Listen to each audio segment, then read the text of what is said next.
welcome to Insight. Us on Splash 105.5 FM is your integrity station. I'm Seun Akinola. I'm a seasoned journalist, a columnist and media consultant. And there's about over 20 years of experience which cuts across journalism, research and public communication. He's known in the Nigerian public arena as a public commentator with a very wonderful way of penning his heart down as a writer with utmost hatred, I would say, for injustice and social disorder. He's a PhD holder in political communication from University of Ibadan, a law graduate who is also in law school right now. I'd like to welcome Dr. Festus Adedayo to the program. Welcome to the Festus Adedayo. Thank you for having me. How are you today? I'm cool, but not as cool and the gang. It's good to have you here. Nice Great. being here. Now, like I said to you while we were talking, I want us to look at some of your articles. I love to do this. The last person I did it with was someone you know, but I will mention. This article you published April 7, 2019 with title, "Who is the Leader of the Yoruba?" It's an article that I like us to talk about. You started off by looking at the Western leaders of thought elected 57-year-old Obafemi Awolowo as the leader of the Yoruba Nation on September 11, 1966. And I'm wondering, what is happening to the Yoruba interest? Is there a Yoruba interest? Can the Yoruba Nation be united under one leadership today? You trace the leadership of the Yorubas from 1966 with Awolowo to Ajasin to Pa Adesanya to Pa Fasharoti. And you looked at all of these issues and played up the kind of personalities they were. You even connected it with Ali Mazrui's 5 types of leadership in Africa, about intimidatory, patriarchal, reconciliationist, mobilizational, bureaucratic, and the rest. I'd like you to look at it. Do we have a one united interest as a Yoruba ethnic group? Yeah, once again, thank you for having me in your studio. The history that I traced in that piece, was longer than what you just told certainly. us. I started by talking about the international fratricidal, wars that were fought in Yoruba land. Within Yoruba people. I talked about how Ibadan and Egbas and Ijebus were sworn enemies. Ibadans were really, they were warriors at this period. And the Egbas and the Ijebus never liked them. And then maybe because they were afraid of their behemoth, military power and whatever. So they really never liked them. But unfortunately for the Ibadans, there was no way they could import their arms and ammunition to Ibadan without having to pass through that route, the Egba and Ijebu route, because that was the only, path to the sea, at the period. So at some point in, I forgot the particular year now, there was a big war between the Yoruba, between the Ibadan and the Egbas on that route. And at the end of the day, the Ibadans had to, go into alliance with the Ekitis and all that. What I'm saying essentially is that even before the formation of the Yoruba Nation, there was war between virtually all the sections that made up Yoruba land. And those who historians will tell you about the Ekiti Parapo War, the Jalumi War and all that. So we were divided. And it was that divided nation that Awolowo, in fact, if you read, I think, Path to Nigerian Freedom by Obafemi Awolowo, he stated in that book that the Yoruba were very divided, and that that divisive tendency was actually the bane of their development. And he swore that he was going to unite the Yoruba people. And you remember the Egbe Omo Oduduwa, how he established the Egbe Omo Oduduwa first in London, how they launched it in in I think maybe 1947 or thereabout. I'm not too sure of the year, and all that. And now he culminated into his his election as a leader at the Asiwaju of the Yoruba in I think that was during the Gowon era in 1972 or thereabout. So what I said essentially in that piece was that if you look at the growth of leadership in Yoruba land, starting from Awolowo, then at death he relinquished it to Papa Ajashin, Adekunle Ajashin. Also at death he relinquished it to Papa Abraham Adesanya. From Adesanya, we have Papa Ruben Fashoranti now. You could see that there was a deliberate handover of that power to people who actually have the love of Yoruba Nation at heart, who are genuinely and passionately inclined towards changing the status quo for Yoruba land. Whether they achieve that is a different ball game entirely. But all we know is that it wasn't as if when Chief Obafemi Awolowo was leader of the Yoruba, there was no division among the Yoruba people. We were told that in the First Republic, Awolowo courted divisions, across board. It wasn't as if, I think it was even upon his death that the Yoruba were united in coming to the conclusion that they had actually lost a gem. That unity wasn't there when he was alive. No, it wasn't really there, because you can talk about the politics of people like Akintola, politics of people like Adedayo, at those times, exactly. The kind of politics that those ones played. Exactly. If you talk about the Adedayo Adekuke, the Penkelemes, you discover that Ibadan people was where the greatest antagonism to Awolowo's action group was actually visible. Visible. And Adedayo Adegoke was at the head of that attack. I remember the first election here, the action group lost woefully, and NCNC, which Adedayo Adegoke represented, was the one that won virtually all the seats in Ibadan. And don't also forget that when Adedayo Adegoke died in 1957, there was a major bedlam here.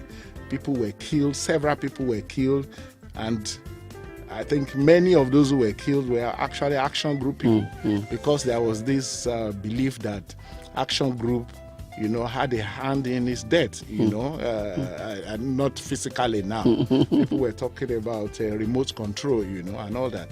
So, but in that piece, what I was saying essentially was that right now, the Yoruba people are missing on the national front.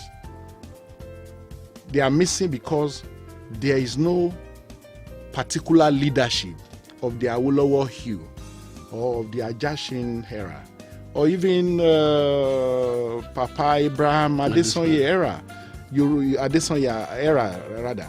that the Yoruba people are missing, whether in terms of the intra-Yoruba Nation coalition, to fight whatever the Yoruba people feel is not their interest.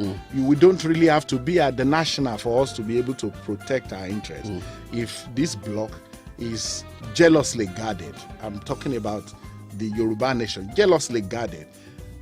Others who want, to go to the national, who want a national interest, will have to factor in the interests of the Yoruba Nation before they get to wherever they are getting to.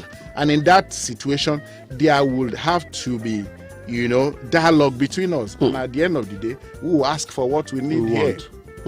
You did not agree with a school of thought that says Asiwaju Bola Ahmed Tinubu has, emerged naturally as a leader of the Yoruba Nation today. There was nowhere where there was a consensus that Asiwaju Bola Ahmed Tinubu he's the leader of the Yoruba people. Apart from Awolowo that you said the history September 11, 1966, Ajashif, Adesoya, Fashion, were there No, there was no election, but there was unison. There was, for instance, now, even though I didn't specifically say so, and of course, being a writer, you also have to be mindful of libel. You could see that I traced the pedigree of virtually all the leaders that, whether selected or elected or appointed, were put forward as the leaders of Yoruba people, starting from Awolowo, a very, very intimidating credential, and all that. I also deliberately talked about Ajashi's pedigree, not only political, even academic pedigree. Going to Furabe College and all that. You even talked about when you even went to see.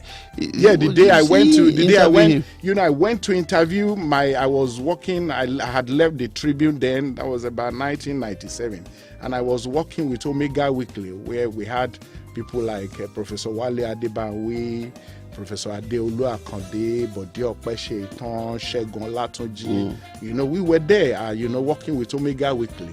And I think I was the assistant editor, and they said I should go and interview Papa Ajashin, and I went to Owo. I got to his house. They said they described the place to me, and I got there. There was no sentry, there was nobody. I got there, nobody stopped me. I saw a staircase, I climbed it, and before I knew it, I was in Ajashin's sitting room. He was on a wheelchair. With his hair, grizzled. And I prostrated and introduced myself. He was happy to see me. He said, "Okay, have your seat." So I sat down. I said I wanted an interview. Papa was on the verge of granting me that interview when his wife came in and said, can't you see that the man is frail and he doesn't have the best of health? Please go. And I had to leave. And I got to Ibadan and told them of my experience. They said, yes, you have a story there. Go and write all you saw. How in fact, the fact that Ajashin is on wheelchair is the news. So go and write it. So what am I saying in essence? You could see that it wasn't really poverty that surrounded him, but you could see that Ajashi was just like an ordinary person, unlike the so-called leadership that we claim to have today. That what singles them out is their wealth, inexplicable wealth. And I remember, if not in that piece, maybe elsewhere, that look, the leadership that has the box, the box, the cash, should be able to show us the shop. You understand? What do you do for a living? That's part of the credential that people are talking about. Do we have such line of scrutiny of our There leaders? should be. Others may not have that line of scrutiny, but our forefathers, the Awolowos, could tell you where they got whatever finance that was attributed to them. Papa Ibrahim Adesanya, we all know that whatever wealth he claimed, you could almost sit anywhere in the world and say that this was how this man made his money.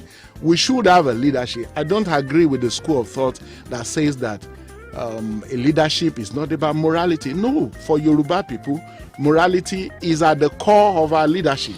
And whoever is going to be our leader should have some measure of morality attached to the calling. You cited Joan's ways. Yeah. An agent who acts on behalf of and who symbolizes the identity or qualities of a class of persons, a person who shares some of the characteristics of this class, uniqueness and irreplaceability. Exactly. Are the qualities normally associated with these representative whom we call the great individual. Exactly. You couldn't find the great individual. You can't find such great individual among the charlatans who claim to be either leader of the Yoruba people or those who want that leadership. Look, the ways that I cited in that piece was talking about the representativeness of leadership. That a leader should be a mirror of the people he represents. For instance, we should have a leader that will be able to say, we can see ourselves in that leader. You can see our aspiration. We can see our aspiration. You can see our values. You can see our values. You can see our vision in that leadership. If you have such a leader that is not representative of us, then it cannot be our leader.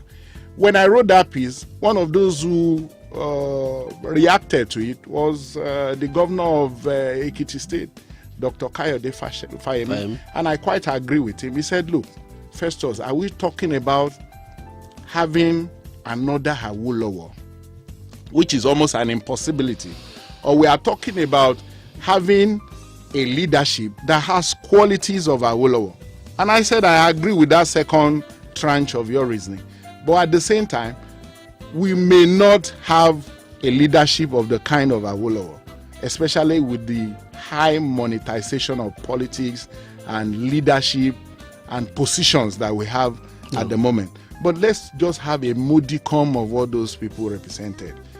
We are not talking about a man who has bullion vans at his beck and call. That's not the trait of the leadership we are talking about.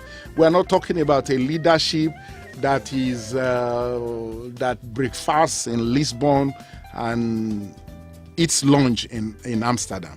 We are talking of a leadership that actually, if you pardon the usage of the word, that impersonates our qualities as Yoruba people. We are not talking of a leadership that you can't say, you can't historians or people, remembrancers can't say from January so year to December so year, this was what he was. These were the schools he attended. This was the area where he oscillated. And you can say that of all those leaders, earlier leaders of Yoruba people that are itemized. So I can't see anybody in the horizon. It is a shame. That's a shame. I want to say it's a shame. I was with Ikuba Bayeye, the Alaafin of Oyo, and we raised that issue. And he also said it because I went there with a son of Papa Dio Fagunwa. You know, they are trying to memorialize their late father, and so Alaafin was talking about the contributions of Dio Fagunwa to what we call our Yoruba-ness, so to speak. Now, is it in terms of language? Is it in terms of the way we dress? A few weeks ago, Buhari was in Lagos, and we see Yoruba on display. You see the son of Akinwumi Ambode, who prostrated on all four for him. You know, for the president. Yeah. That is what we are. What we have today now, unless we have a leadership that represents us and is bothered about the return of those values, because you might say those ones are intangible, but it is in those intangible aspects of our nationhood that we had our strength, in terms of the fact that the Yoruba people, I'm not aware of any other ethnic group in the world that is as humble as the Yoruba people. In terms of how we situate our elders, even if your elder is wrong, there's a way you are going to denounce whatever wrong he commits without being rude. But these days, those values are lost. Our children don't even know. They don't even know. They can't speak the language. They don't understand what it represents. No, they are lost in the maze of an uncharted world. So we are talking about a leader that can mirror our values. Exactly. That can showcase our tradition. Exactly. That can show us the leadership in the direction with which Awolowo and the likes did at the time. Not necessarily in the same way that Awolowo and the others led the Yoruba people. We may be asking, we may be waiting for Godot if we look for a leadership of that hue. But can we have something that is an amalgam of what they had and the modernity of the current era? Let me close this part.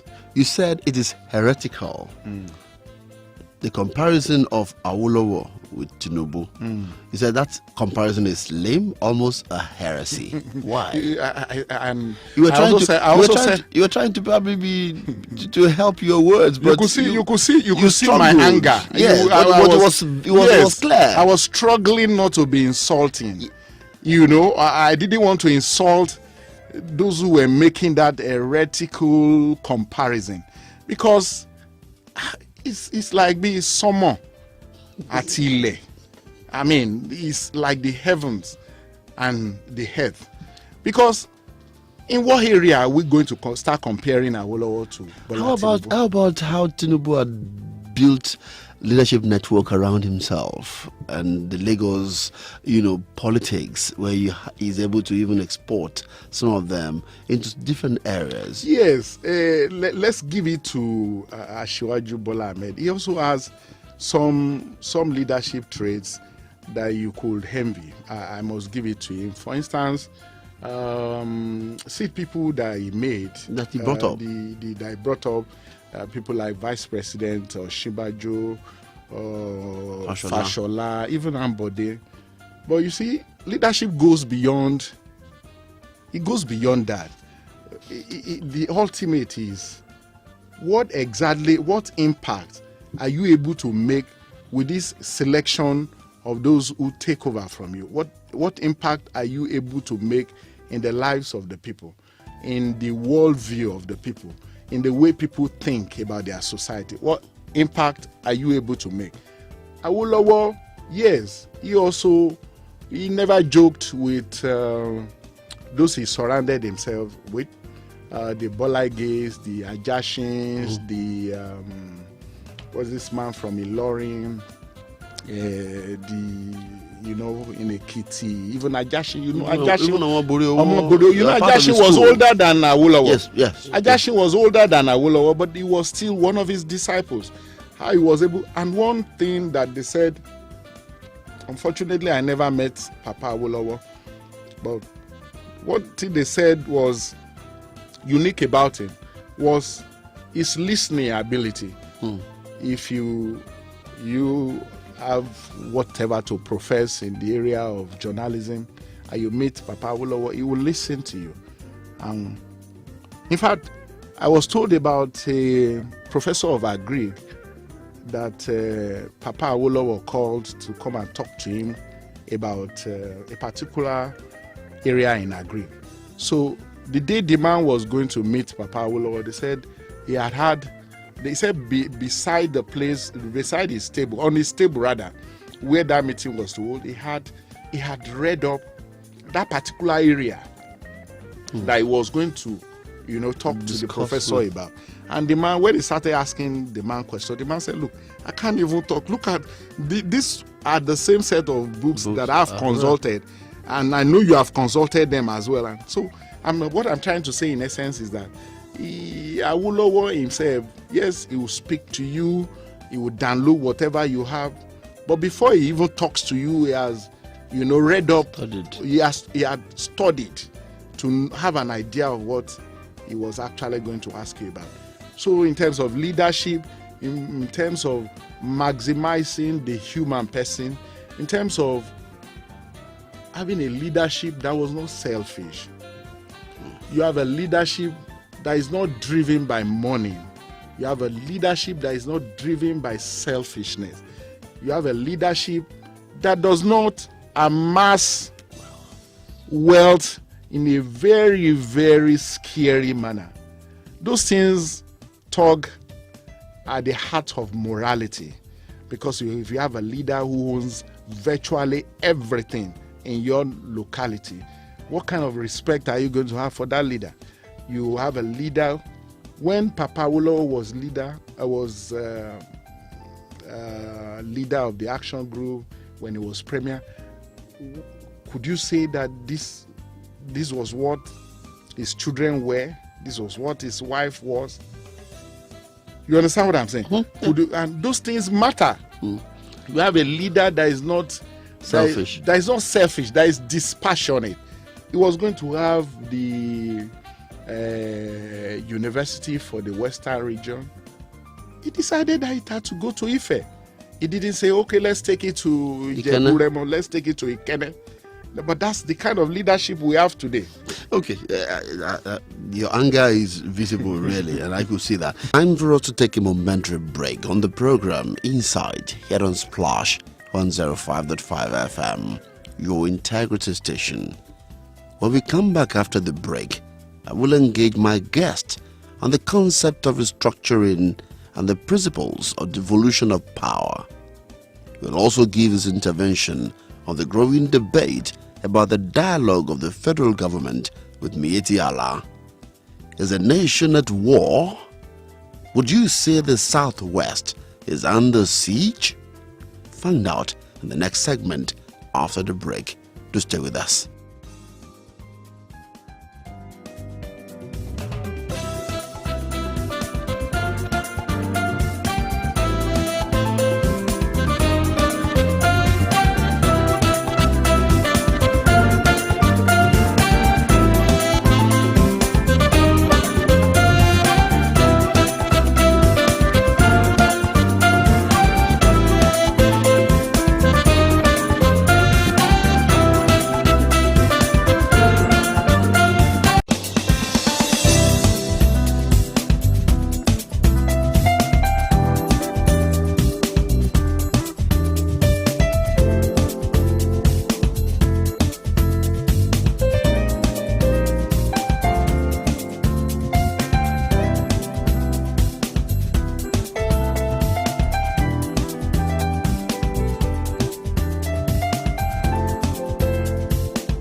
Welcome back. If you're just joining us, the program is Insight here on Splash 105.5 FM. I'm Seun Akinola. Dr. Festus Adedayo is still my guest. Dr. Adedayo said he does not see anything in Buhari that makes one to be expectant that he will do anything that favors restructuring. For him, the composition of our pseudo-federalism favors a part of the nation than others, and the system we practice makes indolent people out of us. He supports a call for constitutional amendment and the functional regional government of the past. We kicked off this segment with the restructuring debate. Enjoy it. Today, people talk about restructuring. Recently, President Muhammadu Buhari said true federalism and better collaboration among all sectors in the country is needed at this time in order to move the country forward. I'd like to discuss this in two planes. First is, shouldn't this be a rallying point for the Yoruba Nation? Let's start from that. This issue of federalism and restructuring. Ordinarily, it should. After the statement credited to President Muhammadu Buhari a couple of days ago, we should be happy that at the end of the day, God has given us a Messiah.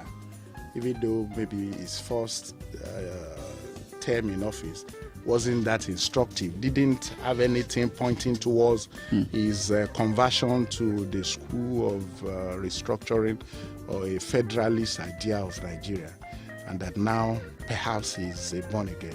But nothing about President Muhammadu Buhari. He talked about his past, his recent past, whatever he said in time past, whatever he represents, that points towards the fact that he's sold on the idea of restructuring. You will recall that before the last election, there was a committee. Was it a committee on what was it? With El Rufai as the chairman. At the end of the day, the impression people came out with was that assemblage was actually meant as a gambit to get the votes of the South, because We had shouted, in a way that embarrassed the Nigerian nation about the need for us to restructure. So they said, okay, these people they don't know any other thing other than restructuring. So let's tell them that we are going to restructure, and so perhaps we'll be able to have their votes. That's my reading of that committee. So you don't trust that? I don't trust, because in terms of essence. Because somebody that you are going to trust, there has to be reciprocity. There has to be. You have to show us something that profiles you along that path. I do not see anything in Buhari's past, his recent past, or a projection into his future that would in any way favor restructuring or federalism. I feel that there is a gambit in the pouch that perhaps his minders say go and sell them that idea, and perhaps that will soften them. We'll be able to have a soft landing for a second term. I do not see anything in Buhari that makes one to be expectant. Right. That is indeed going to restructure Nigeria. So take a look at it. I'm sure you must have written one or two things about restructuring and federalism. Yes. Take a look at it. What is the best path towards restructuring Nigeria? Some people have spoken severally on the need for us to mop up the Constitution, the 1960 Constitution or 1963 Constitution. The Federal Constitution of 1963, and so we have regions, and let each of the regions practice its affair the way it deems fit, and let them just send representatives to the federal. So we have a weak federal, and the regions or the states will be stronger. Some people have also said that no, Nigeria has grown beyond that, in terms of population, in terms of sophistication of governance, that we cannot return to that level of practice. But I feel that it is the essence of federalism that those who are canvassing for restructuring are canvassing at the moment. The composition of our pseudo-federalism today is tilted in favor of some section of the country more than the other, in terms of appointments, in terms of it has even to a very large extent made indolent people out of us. We wait every month for dollars from the federal government. There are several opportunities, that are on our soils that we are too lazy to even tap into.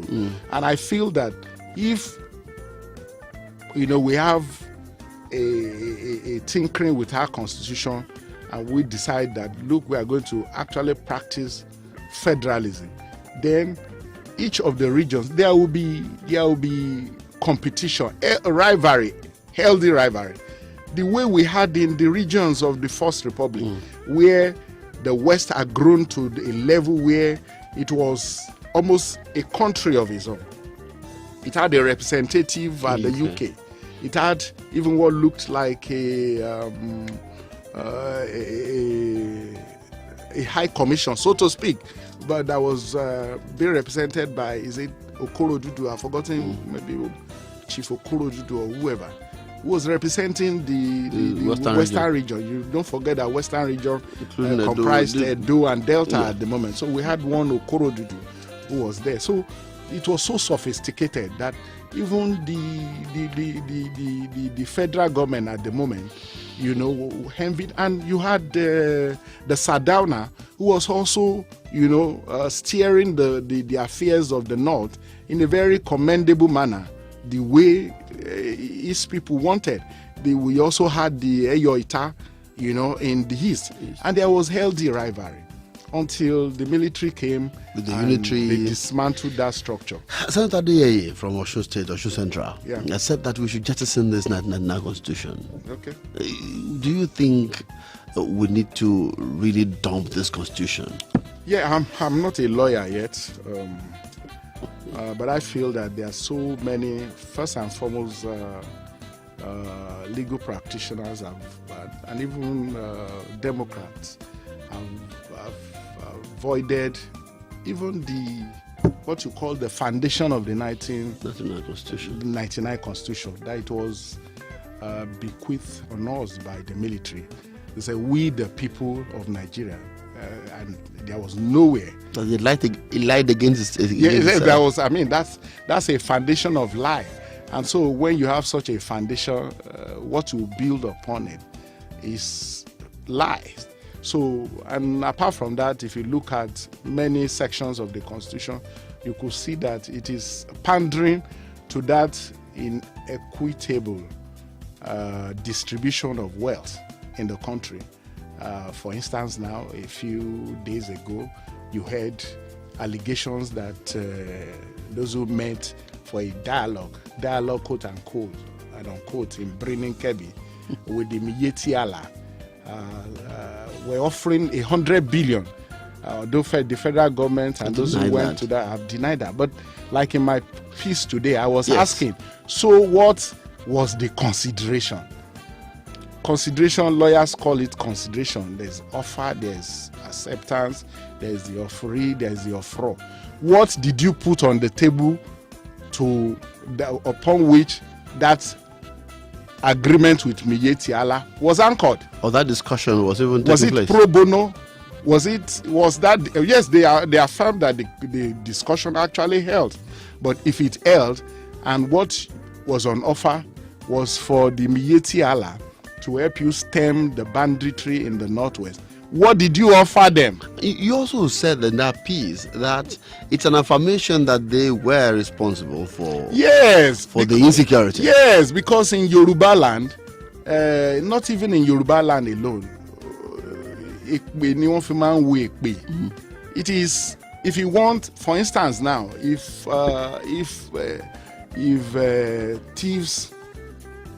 thieves are coming regularly to your house, and you have an inkling that there is somebody who actually knows those thieves, one of the things that you can do to lure the thieves is to actually have it even happens. They call some people Baba Saleh.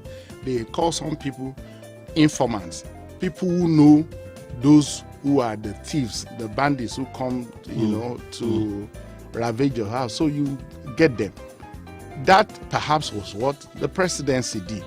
And you also have the unconscionable reply from the presidential spokesman, Garba Shehu, saying that the presidency, recruited Miyetti Allah so that they could be able to talk to the bandits. Isn't that an acknowledgement of the fact that Miyetti Allah was actually responsible for the banditry that had been in force in some parts of the country in the last few years? And if that was the case, why would a government resort to an unorthodox quelling of insecurity after billions of naira had been voted into procurement of armaments and weapons to fight insecurity? Are you against dialogue to deal with this matter? I'm not against dialogue, but this is a very curious dialogue. They should come clean with the Nigerian people. In what sense? What is the grasp of Miyetti Allah? Are we offering them amnesty? Are we saying those who have killed, like when President Yaradua was going to offer amnesty to what they call them? The militants. The militants of the South. Yes, it was debated roundly, and at the end of the day, it was agreed that for us to have peace in the country, let's give them amnesty. So rather than being surreptitious about this decision, can you tell Nigerians that yes, you have found out that it is the Miyetti Allah people who were responsible, rather than telling us this hogwash about some gold mining cabal in Zamfara who were that the people who came from outside the country? Can you own up to the fact that you have discovered that Miyetti Allah, a group, an association that has our President Muhammadu Buhari, as his life patron, is actually responsible for the violence. And so we'll be able to start off from that point. And so we'll say, okay, the Nigerian state or the Nigerian people will now be able to request and say that, okay, those who have killed hundreds of our people, are we going to forget, or we are going to forgive them? I read this book by, I've forgotten the author now, The Country of My Skull. It was an account of the South African Truth and Reconciliation Committee. And I always cite one father, I've forgotten his name now. He was sent a PASU bomb during the apartheid era. He was an anti-apartheid clergy. And so they said, I think Father Slatter or something. So they sent him a PASU, just like Delegiwa. And in the process of opening that PASU, his two hands were shattered. And so till today, I don't know if he's still alive, he uses pincers. And he walked up to the Truth and Reconciliation Committee and he said, yes, I'm ready to forgive whoever did this to me. But I cannot forgive. I'm ready to forgive, but I will not forget that whenever I see these pincers on my hand, I remember this violence that was done on my person. So the same way, if the federal government comes clean with us as the Nigerian people, that yes, we have found out that this headers called Miyetti Allah are responsible for the violence that has been inflicted, on the Nigerian people in the last few years. But they are repentant and they have accepted to. But you will not, in the same way, spend billions of Nigerian hard-earned patrimony on the same people who are, said to be guilty of shedding the innocent blood of Nigerians. Dr. Adedayo, thank you for being here on the program. Thank you. All right, we'll continue with this discussion on this plane. The article you just referred to now, you said that we should outsource Nigeria to Miyetti Allah. Yeah, I was wondering why you want us to outsource our nation to it. But still on the security matters, people have been saying that the president had been a bit lax in terms of dealing with his security chiefs. Do you think he should have tinkered with the security chiefs? Of course, the world has been saying that. I feel that it even goes beyond tinkering with the security chiefs. I think the president's idea of security, even though he's a retired general of the Nigerian army, is so you can't find it in any book on security. It is so strange. Even his idea of governance. Granted, some people said that in a very, very huge way, his health has taken a lot of shine from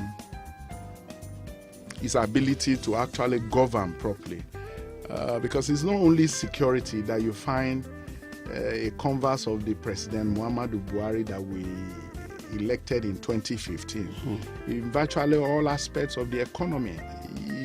His taciturnity is bothersome. You don't even know what the mind of your president is on every issue of society. And one of them is this issue of security.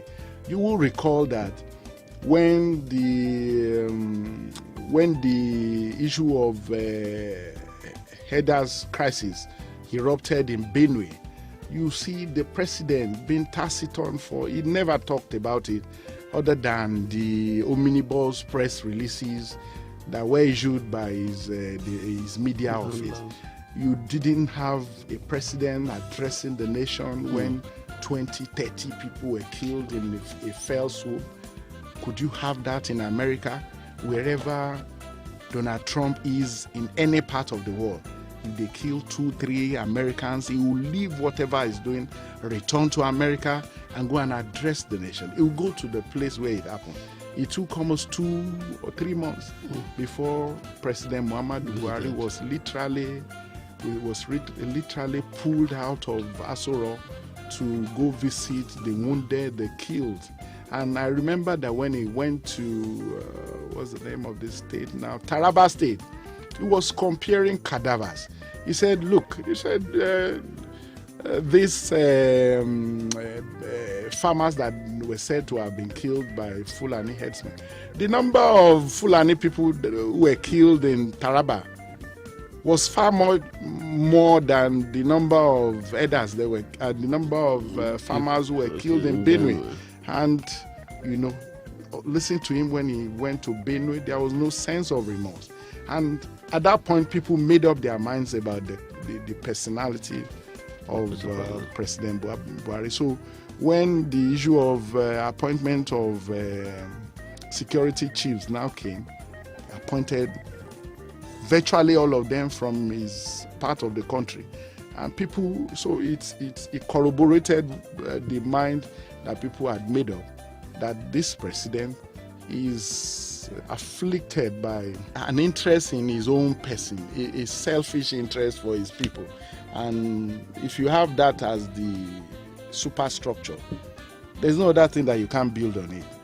There's no other thing you can't build on it.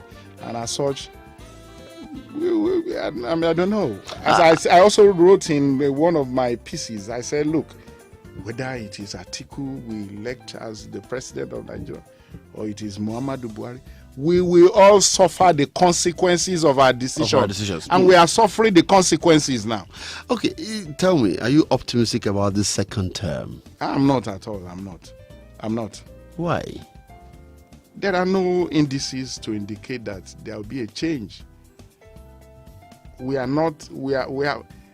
sure the number of people who have been killed since Buhari took over government should be more than the number of people who were killed during the Civil War, or at a conservative estimate, the number should be very, very close to each other. And so what that means is that even post his election as the president of Nigeria, check out how many people who have been killed. You don't have the president, whatever he says now, people don't even believe him. So would you say, when you look at our security situation, would you say Nigeria is at war? Nigeria, I've said that severally. There's all indices of war they are on display in Nigeria. For instance, now you can't go on Ife-Ibadan Expressway now. What time is it now? You want to go? I remember, was it last week or upper week? I was going to Ondo State, Akure, Ondo State. I was going to go to my village of Iluabo, a village beside Akure. And people said, look, you are on your own. In fact, many of my friends who knew of that journey kept on calling me, what kind of decision did you make to travel at this time of the day? Don't you know that there are kidnappers, Fulani kidnappers on the road? Even... You believe they are Fulani kidnappers? They are! The professor who was just kidnapped, he was just released a few days ago. What did he say? I was wondering how he knew they were Fulani kidnappers. Is he that daft? Somebody who rose to become a professor of what they call his area of medicine now. Are you saying if I see a Fulani now, I won't be able to differentiate him from an Igbo man, from an Ibiobio, or from whatever? Are you saying I'm not going to look?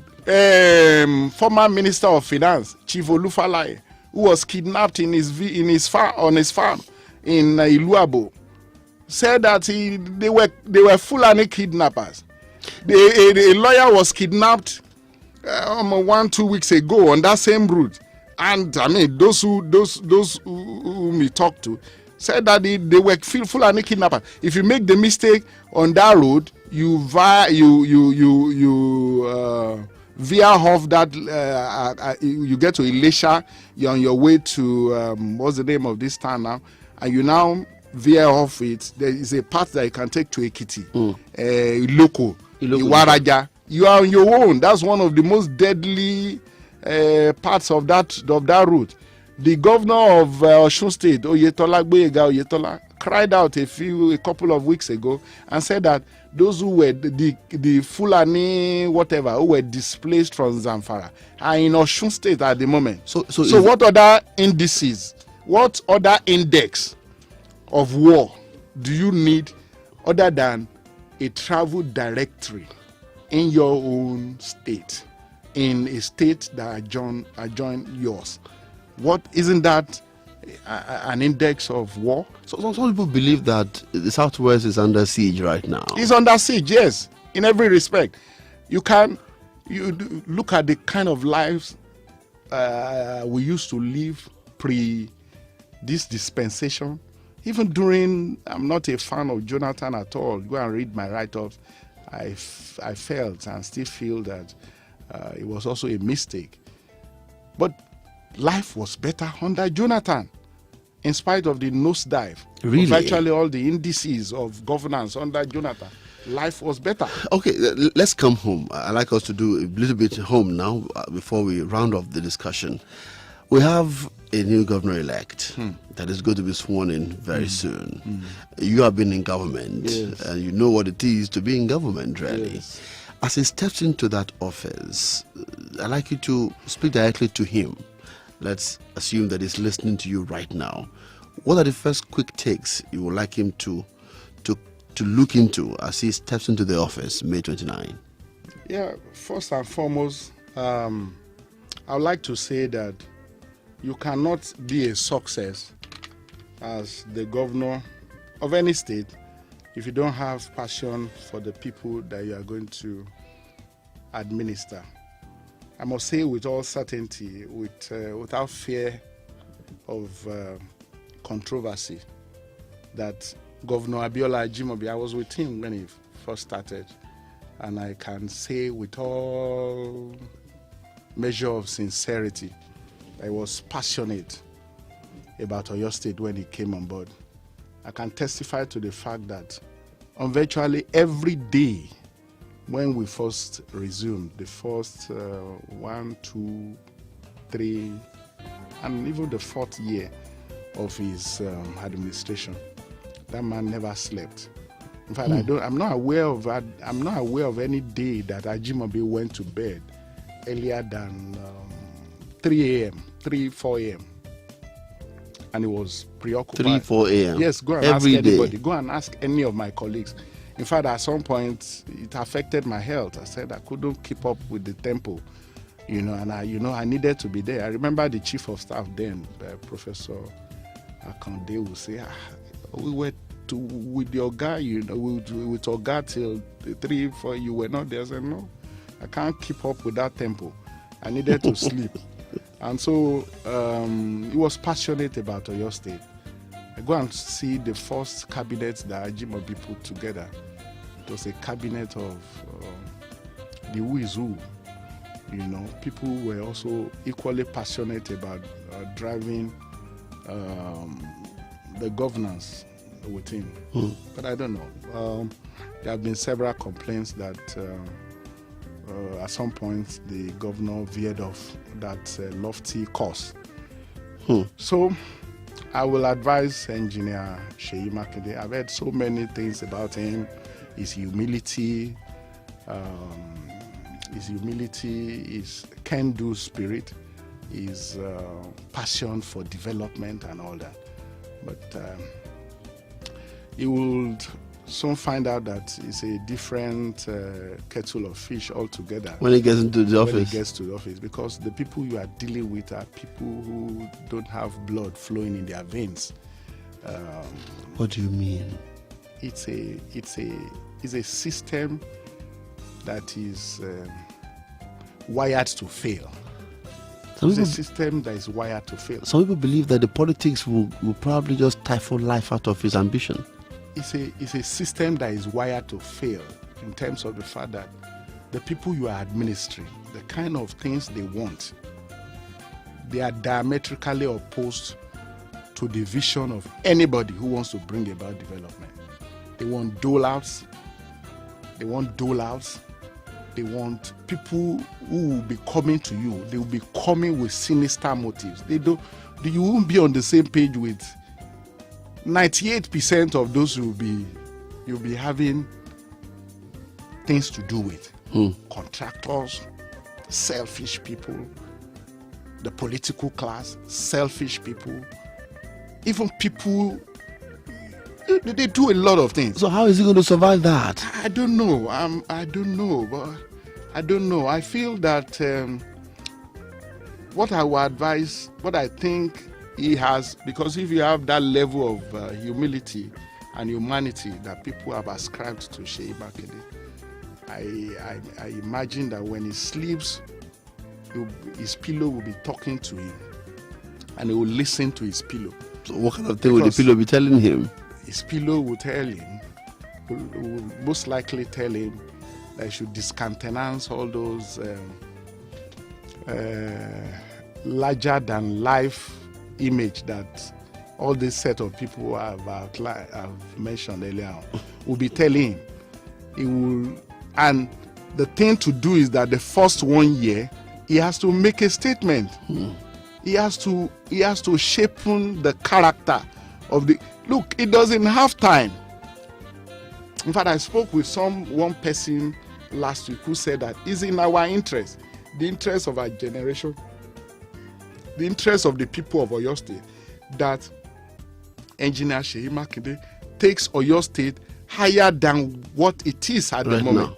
Because, look, he is taking over the mantle of leadership at a time when poverty is as widespread as, according to Chino Achebe, the bushfire in the Amatan. It is widespread. It is spreading.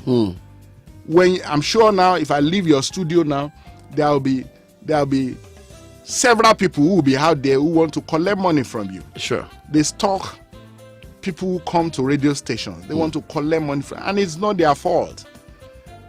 You as a person, look at compare your take home with the reality that is on ground for you. And sometimes when I'm at an intersection where things are hard for me financially, I imagine those who are down there. So how do they feel? How do they cope? So I would advise Engineer Seyi Makinde to hit the ground running the first day he comes. So he should be dealing with poverty?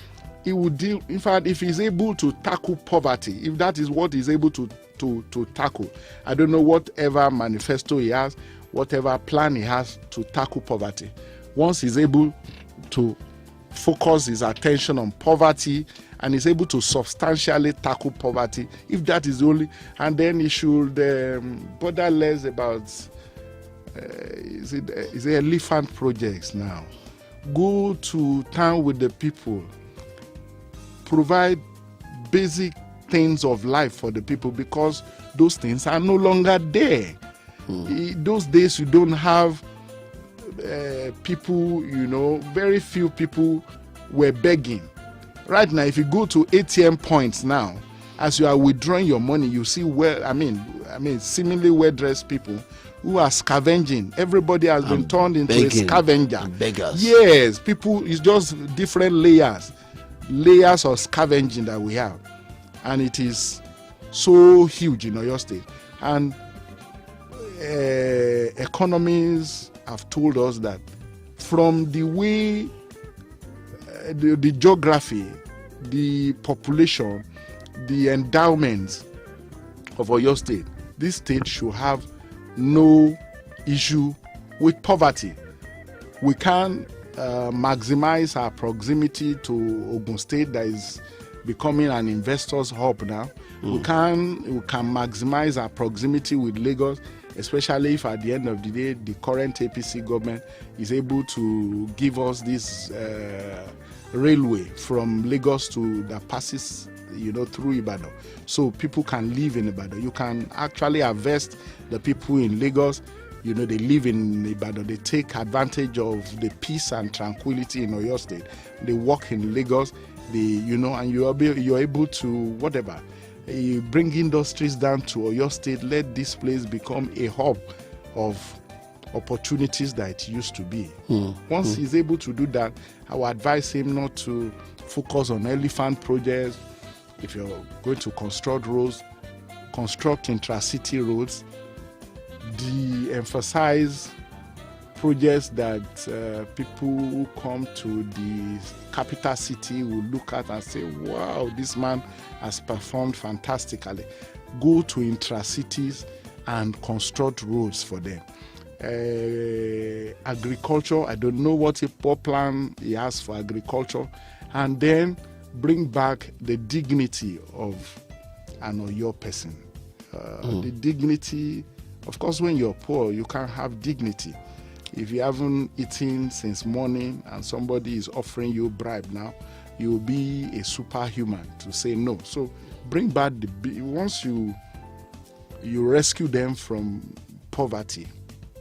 Well, you can't even rescue them. 4 years, you can't rescue people from poverty. Can you even lift them a little bit from that level of poverty? Once he's able to do that in the lives of people, then he should go to bed, go and sleep, because at the end of the day, the people of Oyo State will see him for what he is. Dr. Festus Adedayo, thank you for speaking with Splash FM. Thank you very much. It's a great honor. And that's it on Insight for this week. We hope you will join us next Sunday at 4 p.m. for another insightful edition of Insight here on Splash 105.5 FM. Many thanks to Oluwa Folajimi Adeyefa for a wonderful job. For inquiries and comment, you can reach me via email on sakinola@splashfm1055.com. sakinola@splashfm1055.com. My Twitter handle is at Seun Akinola, at Seun Akinola. 0811-2494-231, 0811-2494-231 for SMS and WhatsApp only. I am Seun Akinola. Enjoy the rest of your Sunday.